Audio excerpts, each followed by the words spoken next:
கர்த்தருக்கு சோத்திரம். இன்றைய வேதவசனம் ஏசாயா 41 21 உங்கள் வழக்கை கொண்டு வாருங்கள் என்று கர்த்தர் சொல்லுகிறார். ஆமென். உங்கள் பலமான நியாயங்களை வெளிப்படுத்துங்கள் என்று யாக்கோபின் ராஜா உரைக்கிறார். ஆமென். ஏசாயா 41 உங்கள் வழக்கை கொண்டு வாருங்கள் என்று கர்த்தர் சொல்லுகிறார்.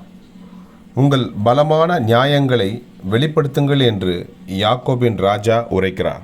ஆமென். ஏசாயா 41 கர்த்தர் உங்களை ஆசீர்வதிப்பாராக, உங்களோடு கூட இருப்பாராக. ஆமென்.